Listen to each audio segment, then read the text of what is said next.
Could you state your name, date of birth, and age for the record, please? Andrew James, 19th of the 4th, 1993, 23 years old. Mr. James, the officers who took you in will have informed you of the charges that you're facing. Mm-hmm. You're aware of the severity of those charges. Mm-hmm. You're aware that they carry a very serious prison sentence if you're found guilty of those charges. Mm-hmm. You've been told, of course, that you can request a lawyer. Mm-hmm. You have neglected to do so. Mm-hmm. You know that anything that you do say can be taken against you in a court of law. Mm-hmm. You're aware of all of this, I suppose, then? Mm-hmm. Okay. Well, let's dive straight into it. Mr. James, can I ask you for your whereabouts on the 3rd of October of this month? Father's birthday party. Your father's birthday party? Mm-hmm. And how long did this last? Started at 7, finished at what, 12? So I was probably there 5 through 1. You were there early? Yeah, setting up. Setting up, okay. Mm-hmm. So you were there from 5 p.m. until 1 a.m. Yeah. On that evening. Okay.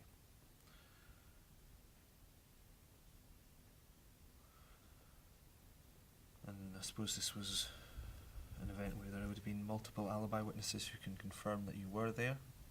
Yeah, the whole family. The whole family? Mm-hmm. Okay, so we can ring them up later and they'll confirm that. Give them a bell, they'll let you know. Okay. And on the previous year, Mr. James, on the 7th of November of the previous year, can you tell me where you were then?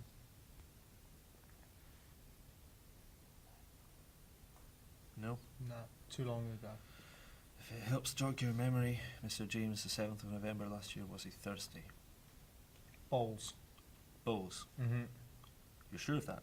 Yeah, I play bowls every Thursday. I've done for the past 3 years. Every Thursday, okay. And the people you play bowls with, they will be able to tell us that you were there? Yeah. Okay.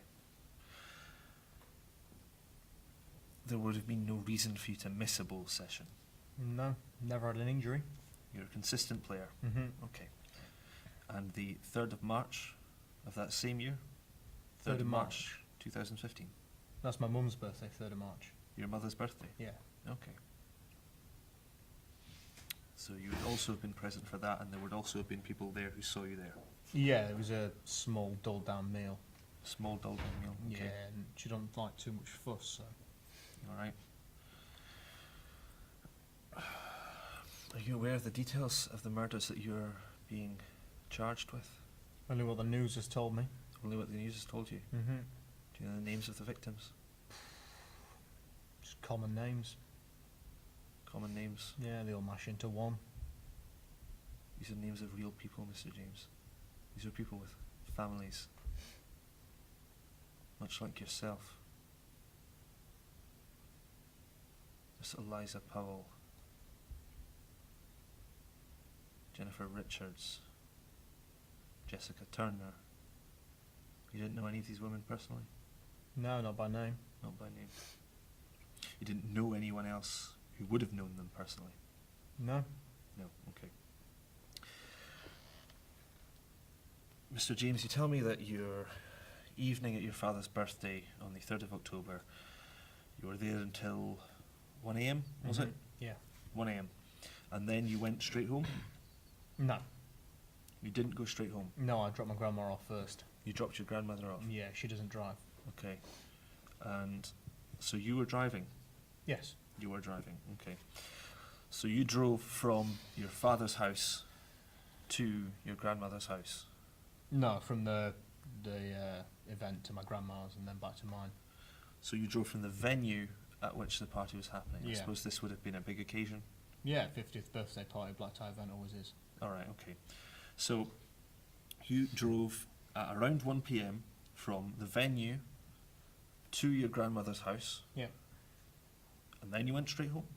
Yeah, from my grandma's, yeah. You went from your grandmother's to your house. How long would it take you approximately to drive from the venue to your grandmother's? Half hour, Half hour? So you'd arrive there about 1:30, give or take, yeah. and then you would go to your house, and that would take you 45 minutes maybe. 45 minutes. So all told, you'd expect to arrive at your home around 2:15, maybe 2:20? Yeah. Okay. And you can confirm that is when you arrived at your house? Yeah, from what I can remember.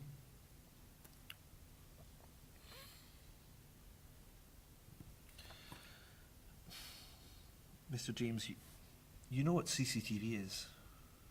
Yeah, cameras. Yeah, the cameras. Are you aware that the apartment building that you live in has CCTV footage of the stairwells? Yeah. There are cameras there? Yeah, you can see them as you walk in. You can. Hmm. So you would know that those cameras would be able to tell me, as an investigator, when you arrived and when you left your building. Yeah, if they were working. If they were working. Mm-hmm. Do you have a reason to doubt that they were working, Mr. James? Don't know, never are they? Well, Mr. James, while it is true that some of the standard CCTV cameras that are out on the street are often sometimes duds, sometimes they record and then the recordings are simply deleted after a period of time, the cameras that were in your building, Mr. James, I'd ask you to please pay attention. The cameras in your building are operated by a private security firm, contracted out by the person who owns the apartment block. So what? So, Mr. James, they keep those tapes. Mm. So I can consult those tapes and see that you did not arrive at your apartment building at 2:15, not at 2:20, not at 2:30, that you arrived back at your apartment building at 3:45 in the morning. So where, Mr. James, were you for an hour and a half between 2:15 and 3:45? You were nowhere. Not that I remember. Not that you remember. No, I just went straight home from my grandma's. You went straight home. Mm-hmm. So how does it happen that the 45-minute trip to your grandmother's ends up taking you 2 hours and a quarter? I thought you were the investigator. Shouldn't you be telling me that?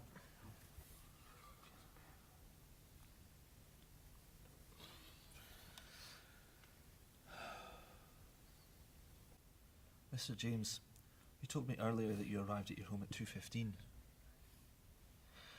But the surveillance footage from your building shows you entering the premises at 3:30. Can you account for the time in between?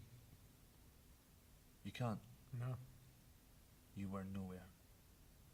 Not that I know of. Mr. James. So you refuse to tell me your whereabouts. You're sticking to your story.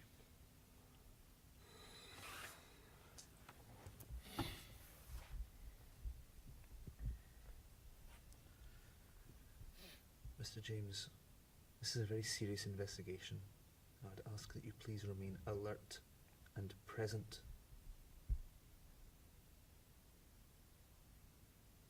Would you care to have a glance around the room for me? What do you see, Mr. James?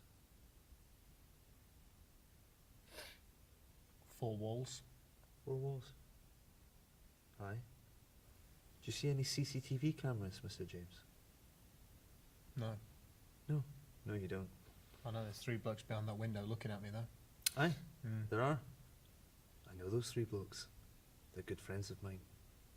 If it so happens that you were to, say, slip and hit your head on the side of that table, or maybe break a finger or 2, those 3 men will be very happy to tell anyone who cares to know that it was an unfortunate accident.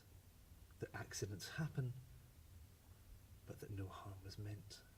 You threatening me, officer? Am I threatening you? Heavens, I wouldn't dream of it, Mr. James. However, I must recommend that you answer the questions when asked, that you tell the truth, that you look me in the fucking eyes from now on when I'm telling you about women who have died. Look at me.